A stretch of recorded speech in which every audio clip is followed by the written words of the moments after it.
That which is unknown and unseen commands the greatest fear. Today we're talking about the Culexus Assassin on Let's Talk Tactics.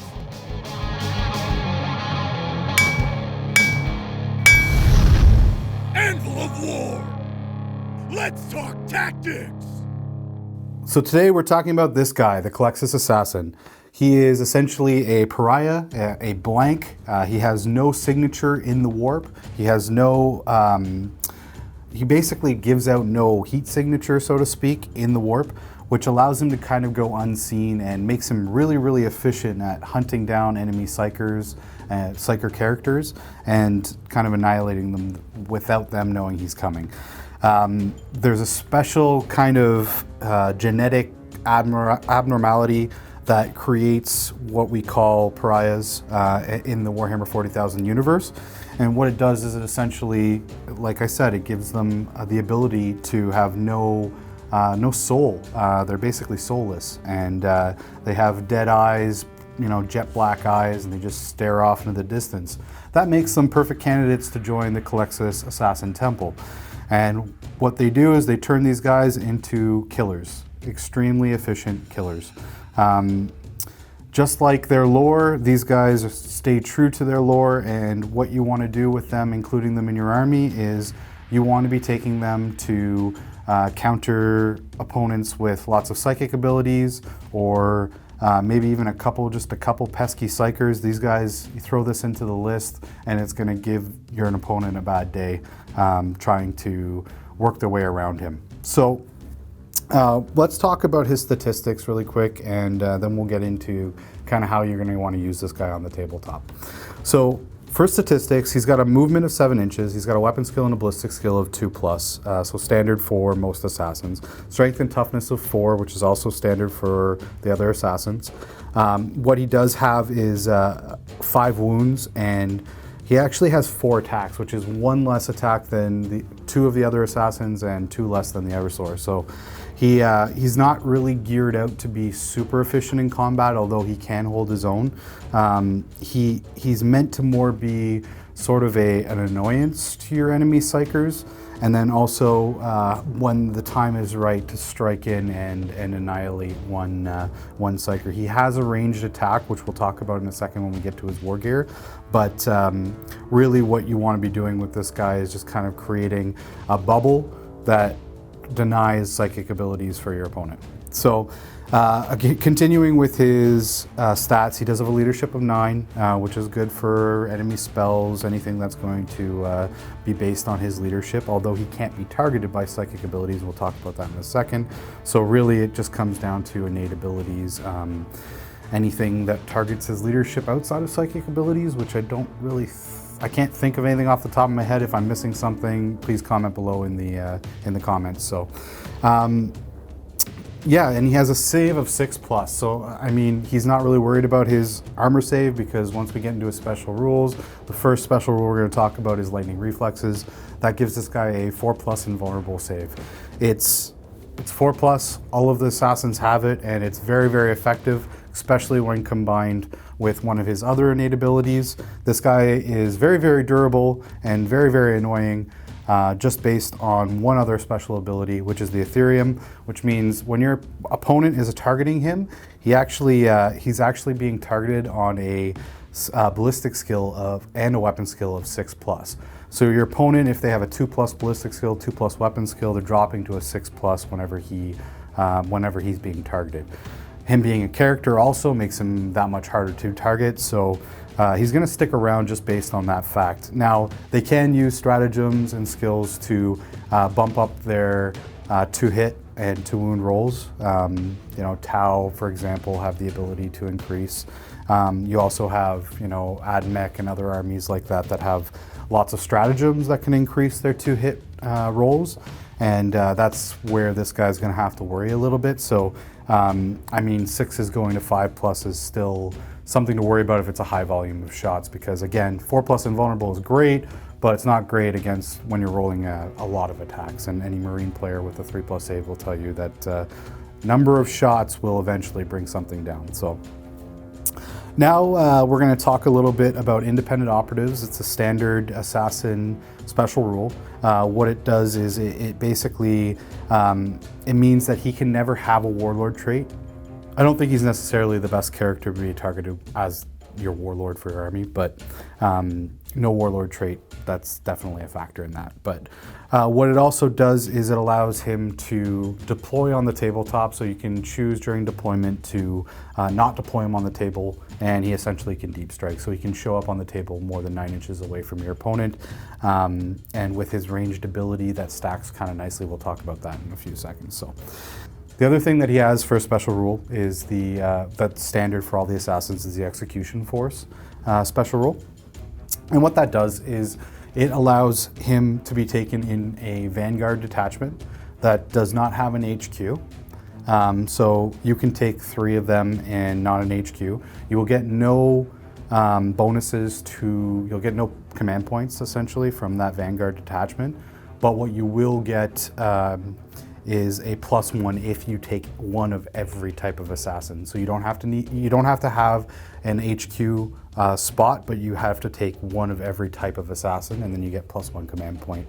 I'm not really sure it's worth it, but I'm sure there's some debate out there whether or not you should take 4, or you should use some stratagems, or the stratagem, which we'll talk about in a second, of how to get this guy into your army with a little bit more utility. Moving on to his equipment and special rules, he's equipped with the Animus Speculum. What it is it's an 18-inch assault D3, strength 5, AP -4, damage 1 ranged weapon. And you can change the weapons type to assault D6 whilst there's an enemy psyker within 18 inches of him. So if there's an enemy psyker 18 inches out, it's all of a sudden assault D6. Again, 18-inch range, him popping up onto the table 9 inches away from your opponent or your target is going to make the weapon that much better. Again, strength 5, so most characters you're going to be wounding on 3s, and AP -4, damage 1 flat. Damage 1 flat it's okay. If you roll a 1 when you're rolling how many shots he has, it's pretty rough. But we'll talk about his stratagems that can help out after. In addition to his speculum, he's also got the psych-out grenades. So the psych-out grenades are 6-inch range, grenade D3, strength 2, AP 0, damage 1. Not very scary when it comes down to statistics. Where it does get scary, each hit roll of a 6+ for attack made with this weapon inflicts 1 mortal wound on the target instead of the normal damage if the target of the attack is a psyker. So if you're targeting a psyker with the grenades, you're now doing 1 mortal wound on a roll of 6. It's only D3 shots, so it's only going to be a toss-in. That being said, D3 shots, the ability to do a mortal wound on a 6+ on a hit. You're not rolling to wound, just a hit. Again, you're not wounding really with this weapon. It's strength 2, so it's not very likely. It's kind of, it can be kind of nasty. I mean, it can throw in a couple extra mortal wounds. Low chance, but I mean, it's still worth it as a toss-in. In addition to the fact that his Psychic Assassin special rule allows you to use his 1 ranged weapon as well as the grenade. So it kind of is opposing to the normal rule where you can only throw a grenade and you can't shoot any other weapons if you do so. It gives him the ability to use both. So it's going to throw out a couple extra wounds, and it could be effective. It's not the greatest on paper. Let's talk about his other special rules. He has the Abomination special rule. And basically that is the rule where we were talking about him creating a null zone. So he can actually create a null zone. Any enemy psychers that are within 18 inches of the Culexus Assassin must subtract 2 from their psychic tests or their deny tests. So he's essentially making spells harder to cast within 18 inches. So again, popping up 9 inches away from the enemy, you're creating a bit of a headache for enemy psychers, especially armies that rely heavily on psychic powers getting off. I'm looking at Owen with his Nurgle Demons.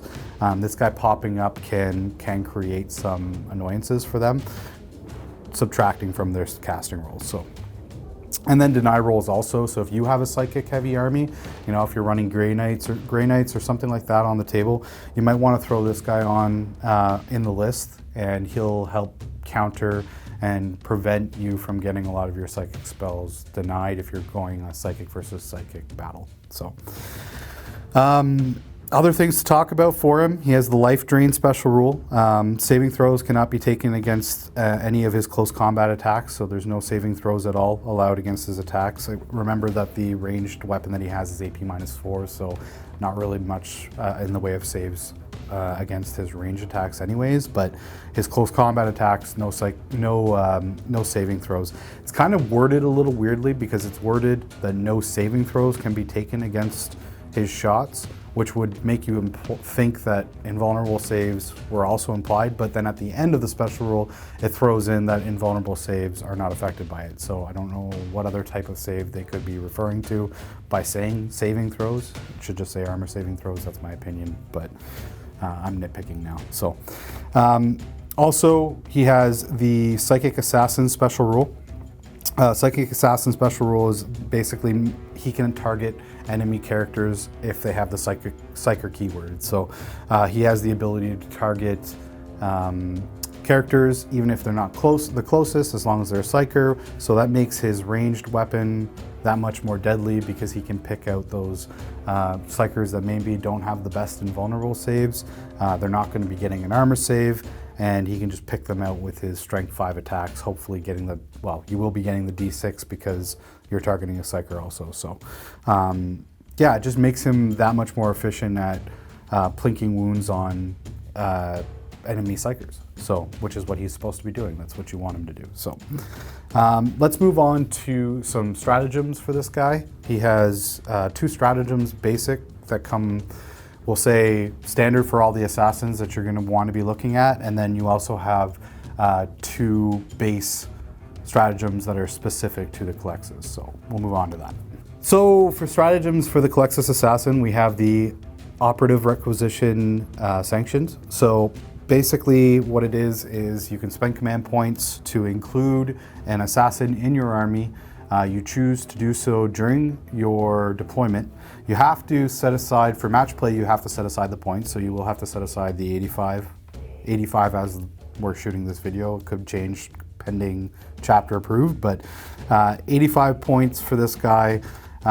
Set it aside, and essentially, if you have all 4 assassins, depending on the opponent you're playing, you can choose which assassin that you want to place, use him against, or use other assassins against. So if you're going up against Drukari, if you're going up against Admech, if you're going up against Tau, anything that doesn't have psychic abilities, you're probably not going to want to throw the Culexus assassin in your army. It's not really the best decision to do that. So then you're going to have more flexibility, and you're not going to be stuck with an 85-point model. In a tournament setting, in a competitive play kind of setting, you're definitely going to want to lean towards using that 85 points and using the command points with the stratagem, because it's going to give you that flexibility in a tournament setting where you don't know what you're going to be facing from game to game. So next, you're going to talk about priority threat neutralized. Essentially what this is it allows him to, if you kill an enemy character with an assassin in your army, you're going to be regenerating command points. So you spend the command point when you're essentially when you kill a character, and you're generating more points. So it's 1 command point to use the stratagem, and then you kill an enemy character, you gain 2 command points. So you're gaining +1 command point essentially for every character that you kill. It's kind of cool. And if that character is the enemy warlord, then you're actually gaining 3 command points. So throw him on the table 9 inches away from the enemy warlord, hit him with, you know, if the enemy warlord, for example, is like a Farseer or something like that, you're going to hit him with some range attacks, D6 range attacks, strength 5, toughness 3, could be good things. If he's on a jet bike or something like that, you're still wounding him on 3+. And then no armor save, he's just going straight to his invulnerable save. It's not really likely that you're going to do it in 1 single shooting attack, but again, there's some other factors. You could spend some command points, and some things could happen, and you could end up getting a lucky roll or a few lucky rolls off and take out a Farseer in 1 round of shooting, and in which case you'd spend 1 command point, boom, now you're getting, you know, that's the enemy warlord, now you're getting 3 command points back, so you gained 2 command points. And essentially, you've now just paid for the command points that you use to include the assassin of your choice in your army. So there's ways of kind of gaining your command points back, and they gave you that option. Now let's move on to the specific Culexus Assassin stratagems. So for him, there's the Pariah's Gaze. What it is it's a stratagem in your shooting phase. You use in your shooting phase. Choose a Culexus Assassin to shoot with. Until the end of the phase, the damage characteristic of that model's range weapon is increased to D3. So now we have D3 damage range weapon. If it's a Psyker, you're getting D6 attacks. It's not hard to see how this is becoming really, really good. The ability to hit something, get 3, 4 wounds, maybe 3 wounds go through, and now you're rolling D3 damage per. It's a lot more likely to kill that Farseer we were just talking about. So really, really good. It's only 1 command point, definitely worth using. The other specific stratagem for the Culexus Assassin is Soul Horror. Essentially what it does is it's 2 command points, and you can use it in the fight phase. Enemy units within 3 inches of this character creates kind of a 3-inch aura, cannot fight, they basically have to fight last. What that means is if they've charged, now they're not striking first. It's really good to throw this guy in the middle of a really heavy hitting combat unit. If you get countercharged, if you fail your charge and then the enemy makes a charge against him, then you're going to want to be using this 2 command point stratagem to give your guys the ability to strike first and inflict that damage before your unit takes the damage from the other unit. If the enemy unit has a special rule, you know, I'm thinking Slanesh, if they have the ability to strike first in combat, it actually negates that. It actually states in the stratagem that if they have that ability, then they fight like they don't have that ability, which means they would be striking last, unless I'm incorrect with how I'm reading the stratagem. It means that they're going to be striking last against this guy or against anything within 3 inches of him. So him being a character means that he does have the ability to heroically intervene. He can jump into combat.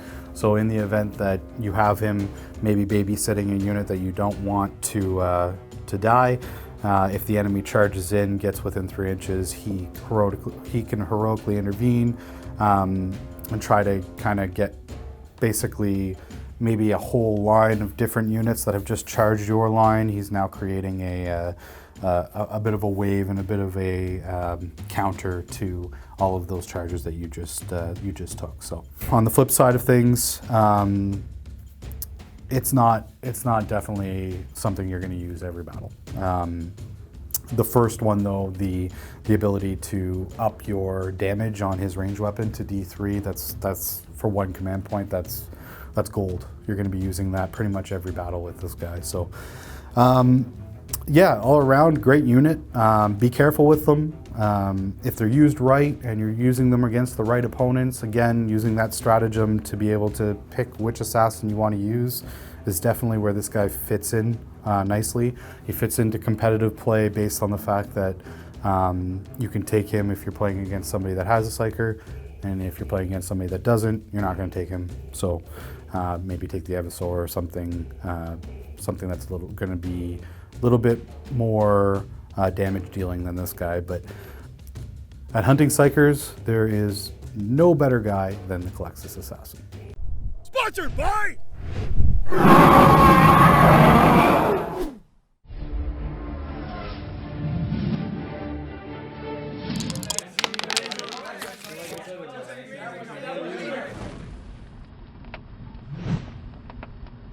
Thanks for watching Anvil of War Gaming. If you guys want to support the channel and keep watching us grow, then click the subscribe button located here. Also, check out some more of our videos. There's a red light on. Oh, that's the mic. This is Culexus Assassin. Let's talk tactics. Take 4, all because of Ken.